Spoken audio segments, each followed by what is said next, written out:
8 IDF soldiers from the Givati Brigade were wounded in a Hezbollah rocket attack on an army position near the Lebanon border in northern Israel. 5 of them are in serious condition, 3 sustained light injuries. All 8 were evacuated to hospitals and their families were notified.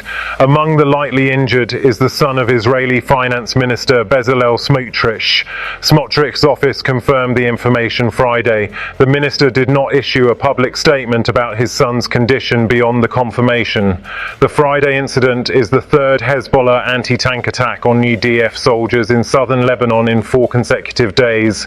On Thursday, a Givati Brigade officer was seriously wounded and a soldier moderately wounded when Hezbollah fired more than 10 anti-tank missiles at 2 IDF positions from several launch sites approximately 7 to 8 kilometers away.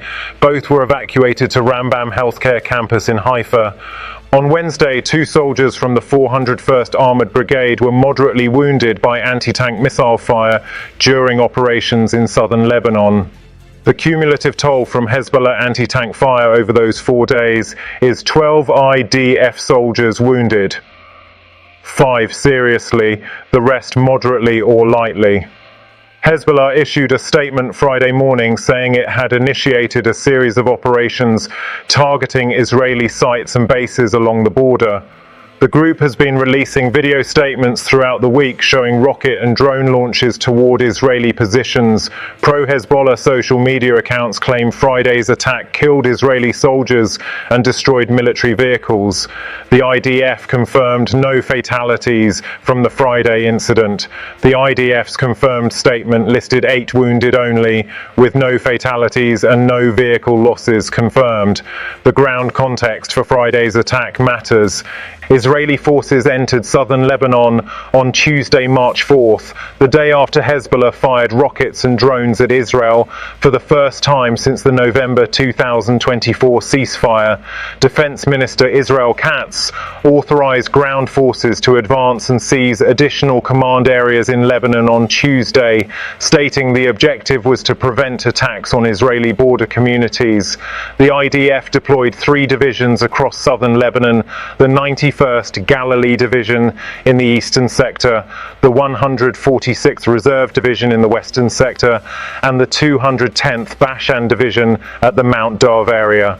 The IDF described its ground posture as a robust forward defensive position, tasking troops with defending northern Israeli communities, preventing Hezbollah infiltration attempts, and stopping the Radwan force.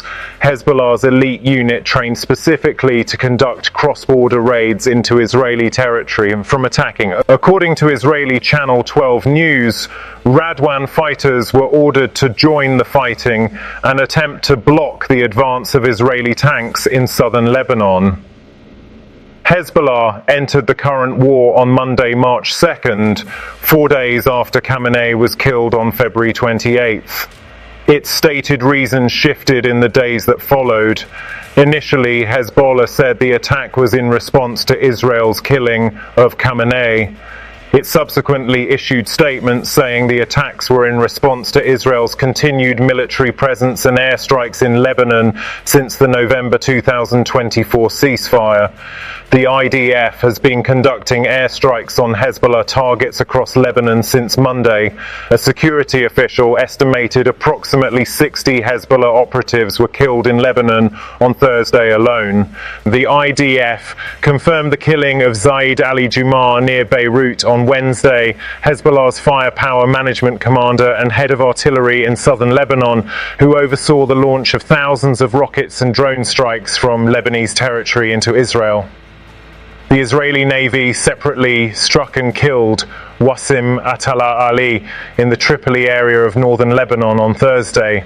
A Hamas commander responsible for training and exercises in Lebanon in what the IDF described as the first Israeli Navy strike in the Tripoli area since Operation Roaring Lion began.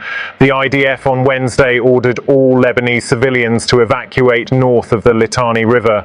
Lebanese Social Affairs Minister Hanine Syed confirmed Thursday that 83,847 people have fled southern Lebanon and other areas of the country as a direct direct result of the escalation since Monday.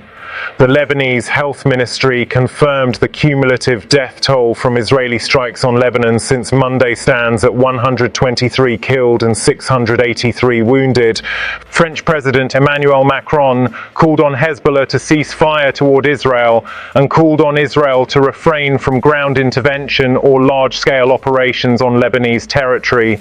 He confirmed he communicated directly with Trump, Netanyahu, and Lebanon's top political leadership. Lebanese President Joseph Aoun called Macron in an urgent bid to halt anticipated widespread strikes. Finance Minister Smotrich, touring border towns Thursday before his son was wounded Friday, said Dahia will look like Khan Yunis and our citizens of the north will live in peace and quiet. Defense Minister Katz told residents of northern Israel on Friday to remain in their homes and communities despite the ongoing attacks. He said the role of the army is to protect civilians and that will continue until Hezbollah is defeated one way or another.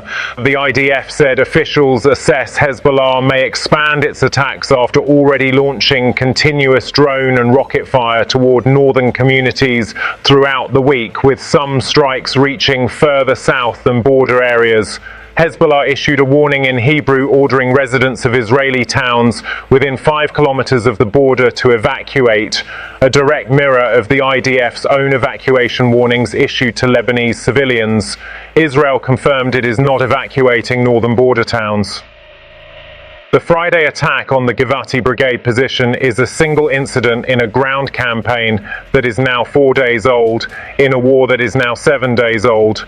On a front that Israel fought a full-scale war on less than 18 months ago, the November 2024 ceasefire that was supposed to end that conflict held for 15 months. It ended the morning after Khamenei was killed. The ground forces that crossed into southern Lebanon on Tuesday are the same formations that operated there in 2024. The anti-tank missiles that wounded 8 soldiers on Friday are the same weapon system that has consistently been Hezbollah's most effective tool against Israeli armoured and infantry units in every engagement since 2006. The 5 soldiers in serious condition on Friday are the most serious IDF ground casualties on the Lebanese front since the current operation began. No IDF soldiers have been killed in Lebanon in the current operation. That figure, the IDF and the families of the 8 soldiers wounded Friday both know, can change at any moment.